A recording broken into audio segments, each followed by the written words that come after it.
जय जय संतोषी माता जय जय माँ। पान चढ़े फूल चढ़े लड्डूअन का भोग लगे, मैया रानी भक्तों पे अपनी कृपा बनाए। जय जय संतोषी माता जय जय माँ। नमस्कार प्रिय भक्तगणों, स्वागत है आप सभी का आपके अपने चैनल ज्ञानार्थ में। आप सभी का दिन शुभ और मंगलमय हो। माँ संतोषी की कृपा आपके और आपके समस्त परिवार पर सर्वदा बनी रहे। श्रोताओं, आज आषाढ़ मास का शुक्रवार है। शुक्रवार माँ संतोषी को समर्पित होता है। आज के दिन माता संतोषी का व्रत एवं इनकी पूजा अर्चना की जाती है। आज के दिन जो भी साधक इनकी कथा का सच्चे हृदय के साथ रसपान कर लेते हैं, उनके सभी मनोरथ शीघ्र ही पूर्ण होते हैं। तो आइए ध्यान लगाकर रसपान करते हैं। श्रोताओं, माँ संतोषी की पुण्य फलदायी पौराणिक एवं प्रचलित व्रत कथा, जिसके श्रवण मात्र से सुखों की प्राप्ति होती है, साथ ही सभी मनोवांछित फलों की प्राप्ति होती है। माँ संतोषी की कृपा जिस भी साधक पर बन जाती है, उनके जीवन में धन धान्य की वृद्धि होती है। आइए ध्यान लगाकर रसपान करेंगे शुक्रवार की पावन एवं पुण्य फल देने वाली माँ संतोषी की व्रत कथा। एक बुढ़िया थी, उसके 7 बेटे थे। 6 कमाने वाले थे जबकि एक निकम्मा था। बुढ़िया 6 बेटों की रसोई बनाती, भोजन कराती, उनसे जो कुछ जूठन बचता वह 7वें को दे देती। एक दिन वह पत्नी से बोला, देखो मेरी माँ को मुझ पर कितना प्रेम है। वह बोली, क्यों नहीं, सबका जूठा जो तुमको खिलाती है। वह बोला, ऐसा नहीं हो सकता, मैं जब तक अपनी आंखों से ना देख लूं मान नहीं सकता। बहू हंसकर बोली, देख लोगे तब तो मानोगे। कुछ दिन बाद त्योहार आया। घर में 7 प्रकार के भोजन और चूरमे के लड्डू बने। यह सब जांच करने के लिए सिर दुखने का बहाना कर पतला वस्त्र सिर पर ओढ़े रसोई घर में सो गया।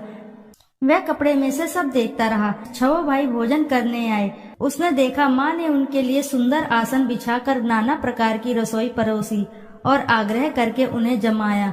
वह देखता रहा।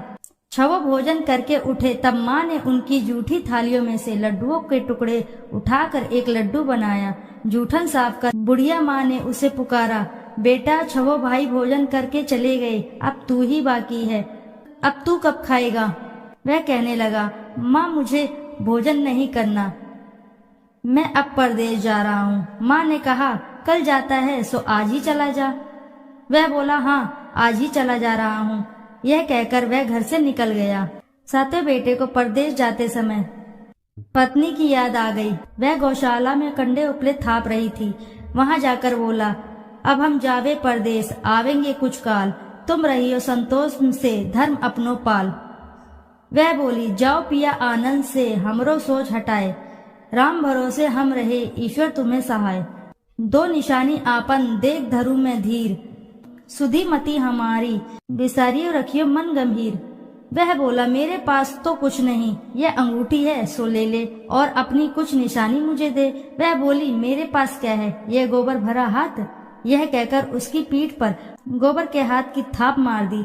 वह चल दिया। चलते चलते दूर देश पहुंचा। वहां एक साहूकार की दुकान थी। वहां जाकर कहने लगा, भाई मुझे नौकरी पर रख लो। साहूकार को जरूरत थी। बोला, रह जा। लड़के ने पूछा, तनख्वाह क्या दोगे। साहूकार ने कहा, काम देखकर दाम मिलेगा। साहूकार की नौकरी मिली। वह सुबह 7 बजे से 10 बजे तक नौकरी बजाने लगा।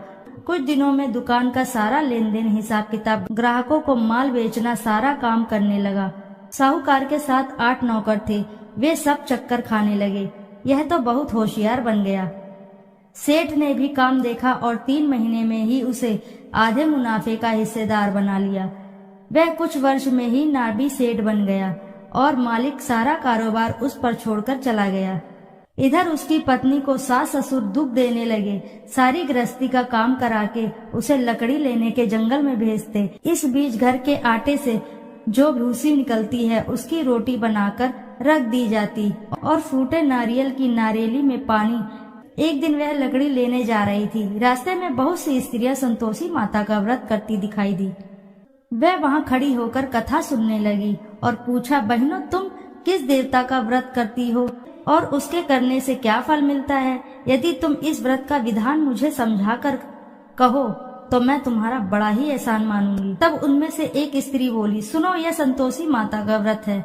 इसके करने से निर्धनता दरिद्रता का नाश होता है और जो कुछ भी मन में कामना हो वह सब संतोषी माता की कृपा से पूरी होती है। तब उसने उस व्रत की विधि पूछी। वह भक्तिनी स्त्री बोली, 1.25 आने का गुड़ चना लेना, इच्छा हो तो 5.25 आने का लेना या 1.25 रुपए का भी सहूलियत के अनुसार लाना। बिना परेशानी और श्रद्धा व प्रेम से जितना भी बन पड़े सवाया लेना। प्रत्येक शुक्रवार को निराहार रहकर कथा सुनना, इसके बीच क्रम टूटे नहीं। लगातार नियम पालन करना। सुनने वाला कोई ना मिले तो घी का दीपक जलाकर उसके आगे या जल के पात्र को सामने रखकर कथा कहना। जब यह कार्य सिद्ध हो जाए नियम का पालन करना और कार्य सिद्ध हो जाने पर व्रत कथा का उद्यापन करना। 3 मास बीतने पर माता फल अवश्य ही पूर्ण करती हैं। यदि किसी के ग्रह खोटे भी हों तो भी माता वर्ष भर में कार्य सिद्ध करती हैं। फल सिद्ध होने पर उद्यापन करना चाहिए, बीच में नहीं। उद्यापन में 2.5 सेर आटे का खाजा और इसी परिणाम से खीर तथा चने का साग 8 लड़कों को भोजन कराना। जहाँ तक मिले देवर जेठ भाई बंधु के हों, ना मिले तो रिश्तेदार और पास पड़ोसियों को भी बुला सकते हैं। उन्हें भोजन करा यथा शक्ति दक्षिणा दे माता का नियम पूरा करना है। उस दिन घर में खटाई न खाना। यह सुन बुढ़िया की बहू चल दी। रास्ते में लकड़ी के बोझ को बेच दिया और उन पैसों से गुड़ चना ले माता के व्रत की तैयारी कर आगे चली और सामने मंदिर देखकर पूछने लगी, यह मंदिर किसका है? सब कहने लगे, संतोषी माता का है। यह सुनकर माता के मंदिर में जाकर चरणों में लौटने लगी। दीन हो विनती करने लगी, माँ मैं निपट अज्ञानी हूँ, व्रत के कुछ भी नियम नहीं जानती हूँ, मैं दुखी हूँ। हे माता जगत जननी मेरी दुख दूर करो, मैं तेरी शरण में हूँ। माता को दया आई। एक शुक्रवार बीता कि दूसरे को उसके पति का पत्र आया और तीसरे शुक्रवार को उसका भेजा हुआ पैसा आ पहुँचा। यह देख जेठ जेठानी मुंह सिकोड़ने लगे, लड़के ताने देने लगे। काकी के पास पत्र आने लगे, रुपया आने लगा। अब तो काकी की खातिर बढ़ेगी। बेचारी सरलता से कहती, भैया कागज आए, रुपया आए, हम सबके लिए अच्छा है। ऐसा कहकर आंखों में आंसू भरकर संतोषी माता के मंदिर में मातेश्वरी के चरणों में गिरकर रोने लगी। माँ मैंने तुमसे पैसा कम मांगा है, मुझे पैसे से क्या काम है, मुझे तो अपने सुहाग से काम है, मैं तो अपने स्वामी के दर्शन मांगती हूँ। तब माता ने प्रसन्न होकर कहा, जा बेटी तेरा स्वामी भी आएगा। यह सुनकर खुशी से बावली होकर घर में जा काम करने लगी। अब संतोषी माँ विचार करने लगी, इस भोली पुत्री को मैंने कह तो दिया कि तेरा पति आएगा, लेकिन कैसे? वह तो इसे स्वप्न में भी याद नहीं करता। उसे याद दिलाने को मुझे ही कुछ करना पड़ेगा। इस तरह माताजी उस बुढ़िया के बेटे के पास जा स्वप्न में प्रकट होकर कहने लगी, साहूकार के बेटे सो रहा है या जागता है? वह कहने लगा, माता सोता भी नहीं जागता भी नहीं हूँ, कहो क्या आज्ञा है? माँ कहने लगी, तेरे घर बार कुछ है कि नहीं? वह बोला, मेरे पास सब कुछ है, माँ बाप है, बहू है, क्या कमी है? माँ बोली, भोले पुत्र तेरी बहू घोर कष्ट उठा रही है, तेरे माँ बाप उसे परेशानी दे रहे हैं, वह तेरे लिए तरस रही है, तू उसकी सुध ले। वह बोला, हाँ माताजी यह तो मालूम है, परंतु जाऊं तो जाऊं कैसे? परदेश की बात है, लेन देन का कोई हिसाब नहीं, कोई जाने का रास्ता नहीं आता, कैसे चला जाऊं? माँ कहने लगी, मेरी बात मान, सवेरे नहा धोकर संतोषी माता का नाम ले, घी का दीपक जलाकर दंडवत कर दुकान पर जा बैठ। देखते ही देखते सारा लेन देन चुक जाएगा, जमा का माल भी बिक जाएगा, सांझ होते होते धन का भारी ठेल लग जाएगा। अब बूढ़े की बात मानकर वह नहा धोकर संतोषी माता को दंडवत घी का दीपक जला दुकान पर जा बैठा। थोड़ी देर में देने वाले रुपया लाने लगे, लेने वाले हिसाब लेने लगे, खरीदार नगद दाम दे सौदा करने लगे। शाम तक धन का भारी ठेर लग गया। मन में माता का नाम ले, चमत्कार देख प्रसन्न हो घर ले जाने के वास्ते गहना कपड़ा सामान खरीदने लगा। यहाँ काम से निपट तुरंत घर को रवाना हुआ। उधर उसकी पत्नी जंगल में लकड़ी लेने जाती। लौटते वक्त माता जी के मंदिर में विश्राम करती। वह तो उसके प्रतिदिन रुकने को जो भी स्थान ठहरा, धूल उड़ती हुई देख वहां माता से पूछती है, हे माता, यह धूल कैसे उड़ रही है? माता कहती है, हे पुत्री, तेरा पति आ रहा है। अब तू ऐसा कर, लकड़ियों के 3 बोझ बना ले, एक नदी के किनारे रख और दूसरा मेरे मंदिर व तीसरा अपने सिर पर। तेरे पति को लकड़ियों का गट्ठर देख मोह पैदा होगा, वह यहाँ रुकेगा, नाश्ता पानी खाकर माँ से मिलने जाएगा। तब तू लकड़ियों का बोझ उठाकर जाना और चौक में गट्ठर डालकर जोर से आवाज लगाना, लो सासू जी, लकड़ियों का गट्ठर लो, भूसी की रोटी दो, नारियल के खोपड़े में पानी दो, आज मेहमान कौन आया है। माता जी से बहुत अच्छा कहकर वह प्रसन्न मन से लकड़ियों के 3 गट्ठर बनाई, एक नदी के किनारे पर और एक माता जी के मंदिर पर रखा। इतने में मुसाफिर आ पहुंचा। सूखी लकड़ी देखकर उसकी इच्छा उत्पन्न हुई कि हम यहीं पर विश्राम करें और भोजन बनाकर खा पीकर गांव जाएं। इसी तरह रुक कर भोजन बना, विश्राम करके गांव को गया, सबसे प्रेम से मिला। उसी समय सिर पर लकड़ी का गट्ठर लिए वह उतावली सी आती है, लकड़ियों का भारी बोझ आंगन में डालकर जोर से 3 आवाज देती है, लो सासू जी, लकड़ियों का गट्ठर लो, भूसी की रोटी दो, आज मेहमान कौन आया है। यह सुनकर उसकी सास बाहर आकर अपने दिए हुए कष्टों को भुलाने हेतु कहती है, बहू ऐसा क्यों कहती हो, तेरा मालिक ही तो आया है, आ बैठ, मीठा भात खा, भोजन कर, कपड़े गहने पहन। उसकी आवाज सुनकर उसका पति बाहर आता है, अंगूठी देखकर व्याकुल हो जाता है। माँ से पूछता है, माँ यह कौन है? माँ बोली, बेटा यह तेरी बहू है, जब से तू गया है तब से सारे गांव में भटकती फिरती है, घर का कामकाज कुछ करती ही नहीं, 4 पहर आकर खा जाती है। वह बोला, ठीक है माँ, मैंने इसे भी देखा और तुम्हें भी, अब दूसरे घर की ताली दो, उसमें रहूंगा। माँ बोली, ठीक है, जैसी तेरी मर्जी।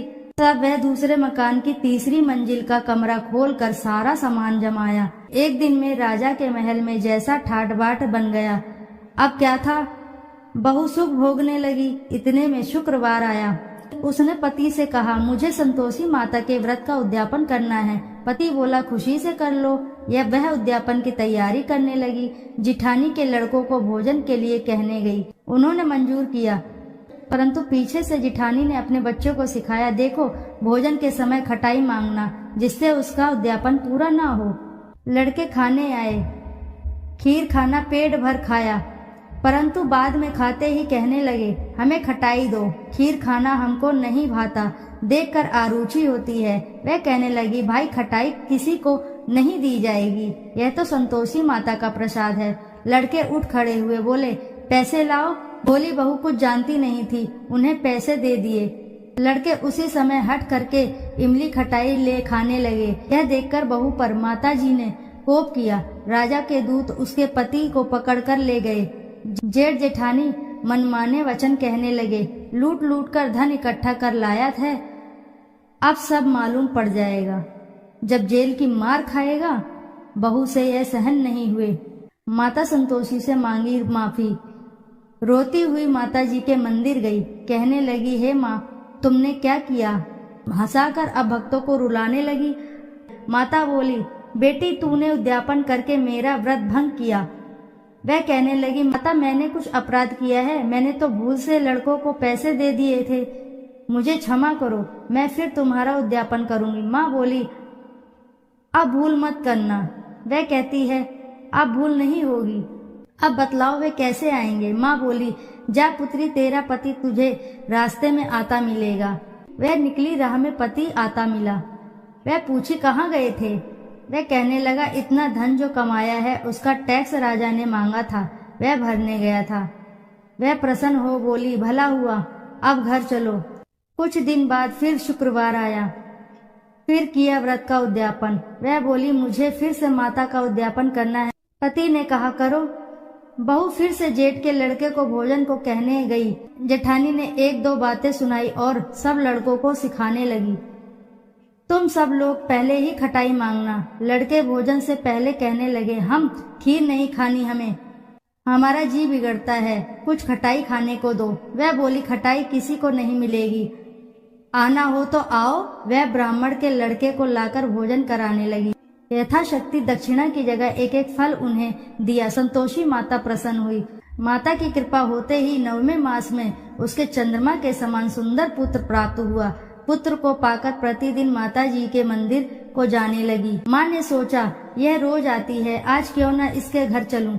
यह विचार कर माता ने भयानक रूप बनाया। गुड़ चने से सना मुख, ऊपर सूंड के समान होठ, उस पर मक्खियां भिन्न भिन्न कर रही थी।